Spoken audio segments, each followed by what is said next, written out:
Good morning dear students. S block elements के आज lecture number 2 में हम बात करने वाले हैं जो रिमेनिंग केमिकल प्रॉपर्टीज है उनकी। After that we will discuss some important compounds of S block elements and finally discuss the biological importance of S block elements. तो 3 मेजर टॉपिक्स है जो आज हम डिस्कस करने वाले हैं इस क्लास में। तो बच्चों, प्रीवियस क्लास में जो हम chemical properties of alkali metals discuss कर रहे थे उसी को आगे कैरी फॉरवर्ड करते हैं और सबसे पहले शुरू करेंगे ऑक्सो एसिड्स के साथ कि सॉल्ट ऑफ ऑक्सो एसिड्स जो हमारा एल्काइली मेटल है वो alkali metal salt of oxo acids बनाता है, यानी कार्बोनेट और बाइकार्बोनेट्स बनते हैं। कैसे बनते हैं? They are carbonates. कार्बोनेट जो बनेगा वो कैसा बनेगा बच्चों? M2CO3 और M आपका क्या है यहाँ पर? Alkali metal. And in most cases the hydrogen carbonates, ये हाइड्रोजन कार्बोनेट MHCO3, जैसे यहाँ Li2CO3 है, Na2CO3 है, सोडियम का कार्बोनेट है, NaSCO3 सोडियम का बाइकार्बोनेट है। Also are highly stable to heat. They are highly stable to heat. As the electropositive characteristics increase down the group, हमें पता है ग्रुप में ऊपर से नीचे जाने पर इलेक्ट्रोपॉजिटिव कैरेक्टर इंक्रीज होता है जबकि इलेक्ट्रोनेगेटिव कैरेक्टर डिक्रीज होता है। The stability of carbonates and hydrogen carbonates increase, तो ऊपर से नीचे जाने पर कार्बोनेट्स और हाइड्रोजन कार्बोनेट्स का जो स्टेबिलिटी है वो इंक्रीज होता है। यानी आप एस ब्लॉक में ऊपर से नीचे जा रहे हैं तो उनके कार्बोनेट्स और बाइकार्बोनेट्स का जो स्टेबिलिटी है वो इंक्रीज होता है। क्लियर है बच्चों? Next, reducing nature and electrical potential. अब हम बात करने वाले हैं रिडक्शन पोटेंशियल की on the behalf of reducing nature and electrode potential. Electrode potential को हम किस में रिप्रेजेंट करते हैं? वोल्ट में। और आपने अगर रेडॉक्स में देखा होगा तो एक इलेक्ट्रोकेमिकल सीरीज है, उसी का डिस्कशन हम यहाँ पर करेंगे सिर्फ और सिर्फ एल्काइली मेटल के रेस्पेक्ट में। The alkali metals are strong reducing agent. क्या होती है बच्चों ये? Strong reducing agent. Readily lose the electron, easily electron को लूज कर देती। एक्सटर्नल ऑर्बिट में एक ही इलेक्ट्रॉन होता है तो वो इजीली उसको विड्रॉ कर देती है। In gaseous phase ionization potential determine the tendency to lose the electron. उनका आईपी कितना है, आयनाइजेशन पोटेंशियल कितना है, उसके बिहाफ पे हम बताते हैं कि वो इलेक्ट्रॉन को कितना जल्दी लूज करेंगे। In aqueous phases electrode potential determine the tendency to lose the electron. ये इलेक्ट्रोड पोटेंशियल डिसाइड करता है कि कौन जल्दी इलेक्ट्रॉन विड्रॉ करेगा। जैसे पूरे इलेक्ट्रोकेमिकल सीरीज में लिथियम का इलेक्ट्रॉन पोटेंशियल सबसे ज्यादा होता है। शुरुआती वहीं से होती है लेके 12, तो लिथियम का सबसे ज्यादा होता है और सोडियम का सबसे कम होता है। राइट? नेगेटिव में सबसे ज्यादा किसका होता है? लिथियम का। यानी रिडक्शन पोटेंशियल की बात कर रहे हैं, सबसे ज्यादा किसका होगा? लिथियम का। और सबसे कम किसका होगा? सोडियम। क्लियर है बच्चों? इंपॉर्टेंट पॉइंट है ये आपको रिडक्शन पोटेंशियल के बिहाफ पर। Next, solution in liquid ammonia. कभी कभी बच्चों यहां से क्वेश्चन आ जाता है कि लिक्विड अमोनिया में इनका सॉल्यूशन कैसा होता है। The alkali metal dissolve in liquid ammonia gives deep blue colour. Which color? Deep blue color solution which are conducting in nature। देखिए ये लिक्विड अमोनिया का सॉल्यूशन है, उसमें हमने एल्काइली मेटल ऐड किया है तो ये डीप ब्लू कलर का सॉल्यूशन हो गया। अब ये डीप ब्लू कलर क्यों आता है? Due to the ammoniated electron.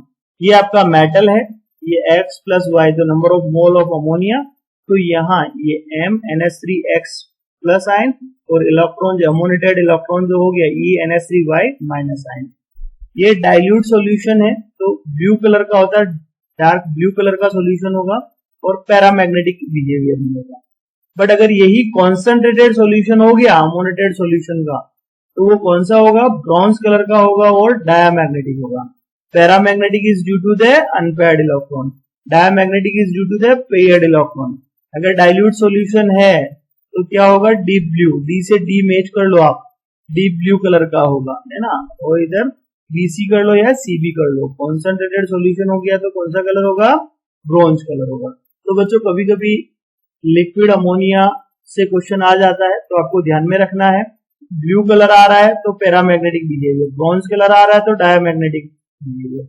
Blue colour कब आएगा, जब डाइल्यूट सॉल्यूशन होगा, जब कॉन्सेंट्रेटेड सॉल्यूशन होगा तो ब्रॉन्ज कलर आएगा। Is it clear to anyone, important है। Next, some important compounds of sodium, या हम सोडियम के कुछ इंपॉर्टेंट कंपाउंड के बारे में डिस्कशन करेंगे। वो इंपॉर्टेंट कंपाउंड कौन कौन से हैं बच्चों, सबसे पहले बात करेंगे सोडियम कार्बोनेट की, Na2CO3, sodium hydroxide NaOH, sodium chloride NaCl and sodium bicarbonate NaSCO3। सबसे पहला हमारा है सोडियम कार्बोनेट। अब सोडियम कार्बोनेट क्या होता है, वॉशिंग सोडा, इसको हम क्या बोलते हैं, Na2CO3.10H2O। अब जो सोडियम कार्बोनेट बनता है ना, उस प्रोसेस का नाम है सोल्वे प्रोसेस। सोल्वे प्रोसेस से हम सोडियम कार्बोनेट बनाते हैं। 4 स्टेप का रिएक्शन है, कैसे होता है पहले देख लेते हैं। जो अमोनिया है वाटर एंड कार्बन डाइऑक्साइड के साथ रिएक्ट करके पहले स्टेप में क्या बनाता है बच्चों, ये अमोनियम कार्बोनेट बनाता है। ये अमोनियम कार्बोनेट बन गया फर्स्ट स्टेप में, राइट। ये अमोनियम कार्बोनेट जो है उसका हाइड्रोलाइसिस होता है एंड कार्बन डाइऑक्साइड की प्रेजेंस में तो क्या बनता है, अमोनियम बाइकार्बोनेट। सेकंड स्टेप में क्या बनता है, अमोनियम बाइकार्बोनेट। थर्ड स्टेप में ये अमोनियम बाइकार्बोनेट NaCl के साथ रिएक्ट करता है तो क्या बनता है, sodium bicarbonate. And fourth step में ये सोडियम बाइकार्बोनेट जो है डिकम्पोज हो जाता है किसमें, सोडियम कार्बोनेट में, कार्बन डाइऑक्साइड एंड वाटर में। तो ऐसे 4 स्टेप में पूरा प्रोसेस कंप्लीट होता है। पहले स्टेप में क्या बनता है बच्चों, अमोनियम कार्बोनेट। दूसरे स्टेप में अमोनियम बाइकार्बोनेट। तीसरे स्टेप में सोडियम बाइकार्बोनेट और फोर्थ स्टेप में सोडियम कार्बोनेट। तो ये 4 स्टेप होती है। और एक जो नेक्स्ट स्टेप है जिसमें कि ये आपको अमोनियम क्लोराइड बना था ना, ये अमोनियम क्लोराइड अगेन रीयूज कर लेते हैं। ये अमोनियम क्लोराइड के साथ कैल्शियम हाइड्रोक्साइड मिलाते हैं तो हमें वापस क्या मिल जाता है, अमोनिया मिल जाता है, कैल्शियम क्लोराइड मिल जाता है एंड वाटर मिल जाता है। ये भी एक इंपॉर्टेंट जो एज अ साइड प्रोडक्ट था उसको भी हम नेक्स्ट यूटिलाइज कर लेते हैं। Solvay process can not be extended to the manufacturing of potassium carbonate. इससे सोडियम कार्बोनेट बना सकते हैं, पोटेशियम कार्बोनेट के लिए सूटेबल नहीं है। बिकॉज रीजन क्या है बच्चों, पोटेशियम हाइड्रोजन कार्बोनेट जो है KHCO3 जो है is too soluble to precipitate by the addition of ammonium hydrogen carbonate to a saturated solution of potassium chloride। वो पोटेशियम क्लोराइड का सैचुरेटेड सॉल्यूशन बना देता है, इसीलिए यहां से Na2CO3 बना सकते हैं बट K2CO3 नहीं बना सकते। तो बच्चों समझ में आया, आपको बोर्ड एग्जाम के लिए इसको प्रिपेयर करना है। बोर्ड में क्वेश्चन आता है सोल्वे अमोनिया प्रोसेस क्या है, तो आपको ये 5 स्टेप्स लिखनी है जिनमें ये 4 स्टेप है जिनमें कि आपको Na2CO3 का प्रोडक्शन हो रहा है वो लिखना है पूरा सोल्वे अमोनिया प्रोसेस। क्लियर है बच्चों। अब उसकी कुछ प्रॉपर्टीज की बात करेंगे हम, जिसमें Na2CO3.10H2O है हमारे पास, राइट। जब हम उसको 373 केल्विन पर हीट करते हैं तो बच्चों क्या बनता है, Na2CO3.H2O and 9 molecule of water जो है वो बाहर निकल जाते हैं। जब ये Na2CO3.H2O को मोर देन 373 केल्विन से ज्यादा पर हीट किया जाता है तो जो 1 वाटर मोइटी है वो भी बाहर निकल जाएगा और आपको क्या मिलेगा बच्चों, Na2CO3।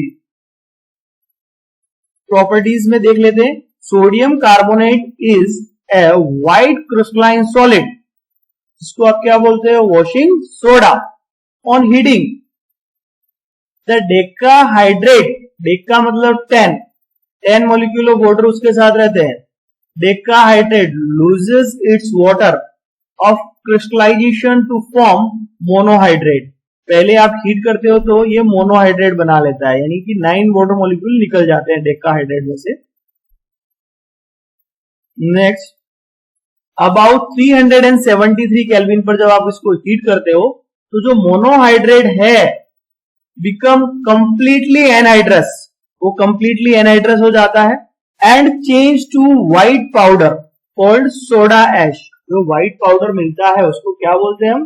Soda ash.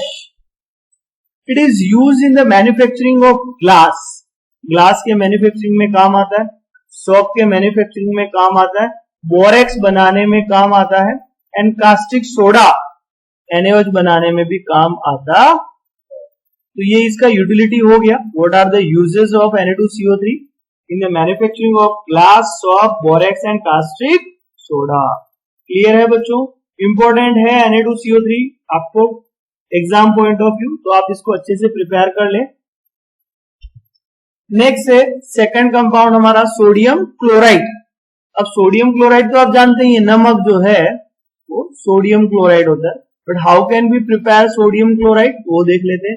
The most evident source of sodium chloride is sea water. समुद्र का जो पानी है वो उसका बेस्ट सोर्स है, which contains 2.7 to 2.9% by mass of the salt। यहां पर आप देखेंगे ना रण में, धोड़ू रण, तो वहां पर क्या व्हाइट डेजर्ट है वो, और वहां पर आपको क्या मिलेगा? NaCl, right. तो ये NaCl को आप कैसे ऑब्टेन करेंगे तो वो डिस्कस करते हैं। ब्राइन सॉल्यूशन, सेचुरेटेड NaCl का एक्वा सॉल्यूशन होता है, उसको हम बोलते हैं brine solution. Brine solution content sodium sulphate, calcium sulphate, calcium chloride and magnesium chloride as impurity. जो ब्राइन सॉल्यूशन होता है जिसको कि हम बोलते हैं saturated aqua solution of NaCl, उसके अंदर sodium sulphate, calcium sulphate, calcium chloride, magnesium chloride ये एज ए इम्प्यूरिटी मिलते हैं। Calcium chloride CaCl2, magnesium chloride MgCl2 are impurities because they are deliquescent. ये डीलिक्विसेंट होते हैं। डीलिक्विसेंट का मतलब वाटर को एब्जॉर्ब कर लेते हैं, absorb moisture easily from the atmosphere. इसीलिए आप देखेंगे जब बारिश का मौसम होता है ना तो आपका जो नमक है वो गीला हो जाता है थोड़ा ना, क्योंकि वो हाइग्रोस्कोपिक इन नेचर होता है, absorb the moisture from the atmosphere easily. The solution is then saturated with hydrogen chloride gas, HCl से उसको हम क्या करते हैं? सैचुरेटेड करते हैं। Crystals of pure sodium chloride separate out, pure sodium chloride के क्रिस्टल को सेपरेट कर देते हैं। Calcium and magnesium chloride being more soluble than sodium chloride remain in the solution। उसमें कैल्शियम और मैग्नीशियम के क्लोराइड सॉल्यूशन में रह जाता है। Ca3PO4 एंड CaH2PO4 का whole twice used to prevent from absorbing moisture by the table salt। अगर आपको टेबल सॉल्ट जो है आपका NaCl अगर उसमें मॉइस्चर ना आए, उसके लिए उसमें कैल्शियम फॉस्फेट और कैल्शियम बाइफॉस्फेट Ca3PO4 और CaH2PO4 का होल ट्वाइस इनको यूज करते हैं ताकि जो टेबल सॉल्ट है उसमें मॉइस्चर ना आए। ओके बच्चों, नेक्स्ट जो हमारे कंपाउंड है उनमें है सोडियम हाइड्रोक्साइड जिसको कि हम बोलते हैं कास्टिक सोडा NaOH।